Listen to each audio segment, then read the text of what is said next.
Hello everyone, welcome back on study with Vinod Garhwal. राजनीति विज्ञान के इस नए वीडियो में आप सभी का बहुत बहुत स्वागत है। सबसे पहले आप सभी को रंग उमंग और उल्लास के पर्व होली की बहुत बहुत शुभकामनाएं। उम्मीद करता हूं कि आप सभी रंगों में सराबोर हुए होंगे और आपने अच्छे से होली पर्व को मनाया होगा। तो चलिए, होली मनाने के पश्चात हम अपना ध्यान अपनी पढ़ाई की ओर केंद्रित करते हैं और हल करते हैं राजनीति विज्ञान के प्रश्न। जैसा कि हम सभी जानते हैं कि वार्षिक परीक्षा 2021 की समय सारणी घोषित कर दी गई है। इस समय सारणी के अनुसार राजनीति विज्ञान का प्रश्न पत्र 24 अप्रैल 2021 को होना है। राजनीति विज्ञान में आप अच्छे से अच्छे अंक प्राप्त करें, यही मेरा उद्देश्य है। और इस उद्देश्य की पूर्ति के लिए लोक शिक्षण संचालनालय द्वारा एक प्रश्न बैंक उपलब्ध कराई गई है। बताया जा रहा है कि जो वार्षिक परीक्षा का प्रश्न पत्र आएगा वो इन्हीं संभावित प्रश्नों में से आएगा। जो प्रश्न बैंक है उसमें प्रत्येक अध्याय से ब्लूप्रिंट आधारित प्रश्न दिए गए हैं और इसी ब्लूप्रिंट आधारित प्रश्न बैंक को हम हल कर रहे हैं। यह राजनीति विज्ञान प्रश्न बैंक उत्तर माला का मेरा 8वां वीडियो है। इसके पहले हम 7 वीडियो बना चुके हैं और इन 7 वीडियो के माध्यम से मैंने आपके 13 अंक पक्के कर दिए हैं, बशर्ते आपने इन सभी 7 वीडियो को देखा होगा। और यदि नहीं देखा है तो मेरा आप सभी से यह निवेदन है कि आप मेरे सभी वीडियो को देख लें ताकि आपको 100% अंक परीक्षा में प्राप्त हो सके। यदि अभी तक आपने मेरे चैनल को सब्सक्राइब नहीं किया है, आप चैनल पर नए आए हैं, तो आप सबसे पहले झटपट इसी समय चैनल को सब्सक्राइब करें, बेल आइकन का बटन अवश्य दबा दें ताकि आपको नए वीडियो अपलोड होने का नोटिफिकेशन मिल सके। और वीडियो पसंद आए तो इसे अधिक से अधिक लाइक और शेयर करें ताकि सभी विद्यार्थी इसका लाभ उठा सके। मुझे जानकर बेहद खुशी है कि विद्यार्थी मेरे वीडियो का इंतजार कर रहे हैं और लगातार मुझे कमेंट कर रहे हैं। आज पंकज कुशवाहा जी का एक कमेंट आया कि सर सामाजिक न्याय के क्वेश्चन के भी आप आंसर बता दीजिए। तो मैं सामाजिक न्याय के आंसर के साथ उपस्थित हूँ और आपका कहना है कि अधिकार, शांति और विकास को भी हल कराऊं। तो आगामी वीडियो इन्हीं अध्यायों के हम बनाएंगे और 2-3 दिन के अंदर मैं राजनीति विज्ञान के जितने भी वस्तुनिष्ठ प्रश्न हैं उन सभी को हल करा दूंगा, यह मेरा आपसे वादा है। तो चलिए, आज इस वीडियो को आप अंत तक देखिए क्योंकि यह वीडियो आपको 2 अंक देकर जाएगा। आज इस वीडियो में हम राजनीति विज्ञान की दूसरी पुस्तक राजनीतिक सिद्धांत के अध्याय 4 सामाजिक न्याय के प्रश्नों को हल करेंगे।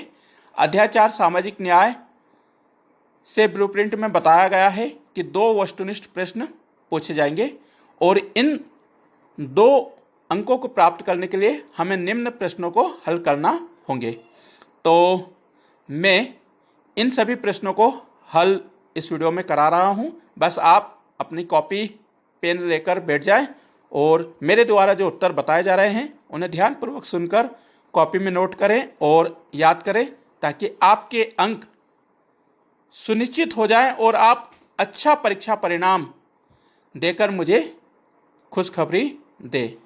तो आप ज़रूर मुझे कमेंट करिएगा जब भी आपका रिजल्ट आए और कैसा रहा आपका रिजल्ट बताइएगा। चलिए शुरू करते हैं। अध्याय 4 सामाजिक न्याय। सामाजिक न्याय में पहला प्रश्न है, सही विकल्प चुनिए। यहाँ पर कुछ कथन दिए हैं और प्रत्येक कथन के सामने 4 ऑप्शन दिए हैं, उनमें से आपको बताना है सही कौन सा है। तो जो कथन सही है मैं उसको यहाँ पर बोलता हूँ और आप उसे लिखें, याद करें और परीक्षा में पूछे जाने पर उसका सही सही उत्तर लिख दें। तो प्रश्न 1, सही विकल्प चुनिए। इसका पहला है, सामाजिक न्याय की अवधारणा निम्नांकित में से किस प्रकार के राज्य के लिए अनुकूल है। सामाजिक न्याय की अवधारणा निम्नांकित में से किस प्रकार के राज्य के लिए अनुकूल है? 4 ऑप्शन है और इन ऑप्शन में से जो सही उत्तर है वह है ब, यानी कि दूसरा, लोक कल्याणकारी राज्य। ठीक है, सामाजिक न्याय की अवधारणा लोक कल्याणकारी राज्य के लिए अनुकूल है। तो आप दूसरे वाले को टिक करिए, लोक कल्याणकारी राज्य।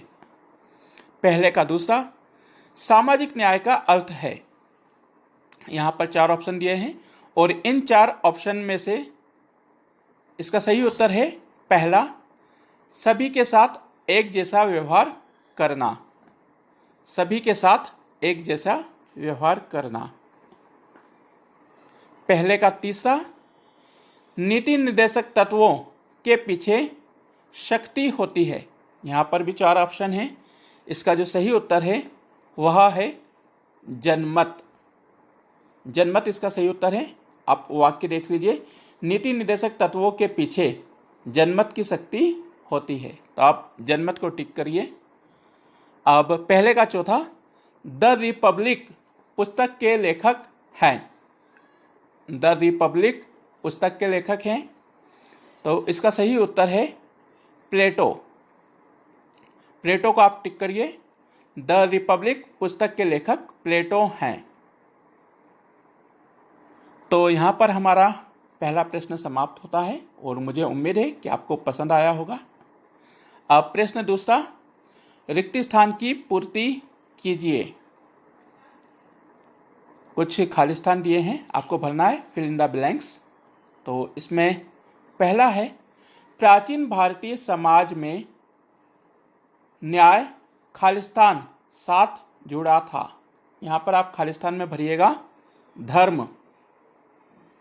धर्म आप खालिस्तान में भरिए और इस वाक्य को लिखिए, प्राचीन भारतीय समाज में न्याय धर्म साथ जुड़ा था। तो धर्म भरिएगा पहले में। दूसरा है, संविधान ने समस्त भारतीय जनता की खालिस्तान पर जोर दिया है।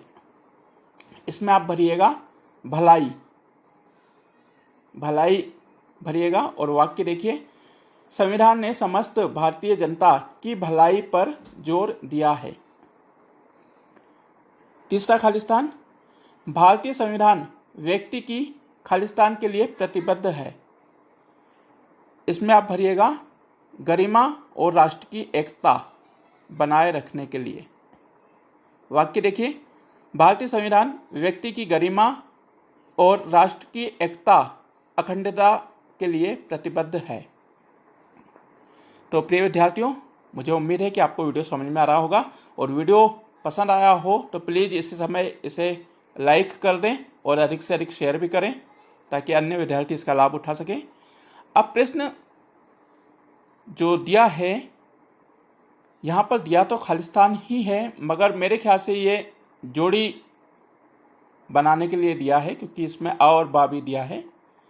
तो आप दोनों ही रूप में देख लीजिए, अनुच्छेद 370 और 371 खालिस्तान डैश डैश डैश छुटा है। तो आप इसके सामने करिएगा, विशेष धर्म की ज़रूरतों के प्रति ध्यान देना। जो सेकंड है उसमें आप करिएगा। और जोड़ी जमाव में भी पूछा जाए अनुच्छेद 370 और 371, तो आप इसके सामने लिखिएगा, विशेष धर्म के ज़रूरतों के प्रति ध्यान देना।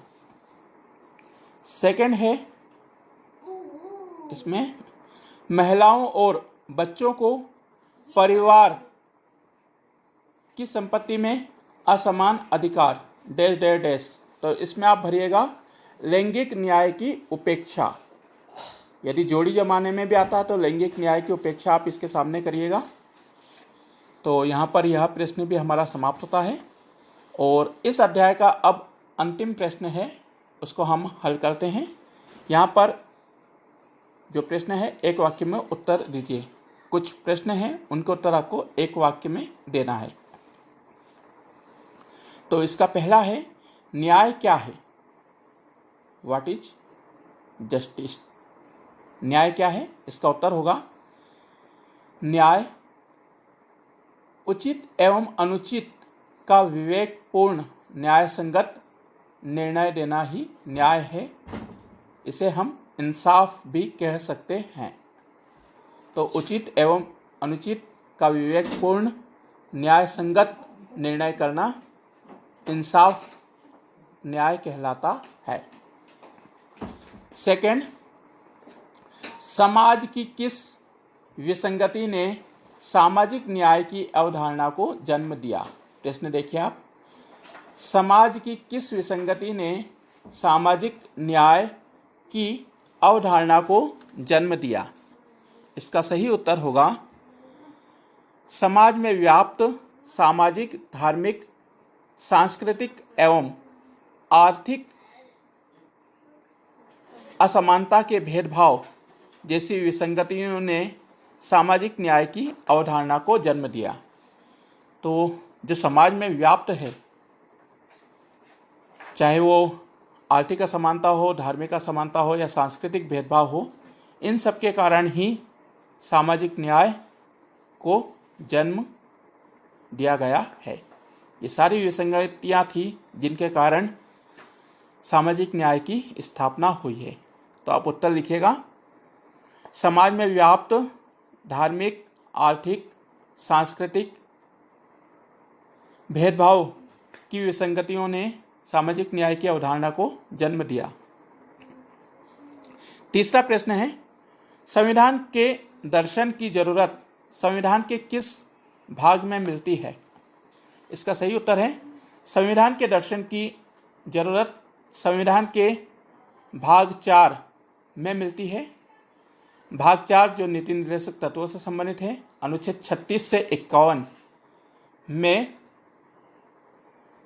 सामाजिक संविधान के दर्शन की जरूरत हमें दिखाई देती है। तो इसका सही उत्तर जो है वो है संविधान का भाग 4 नीति निर्देशक तत्व, अनुच्छेद 36 से 51।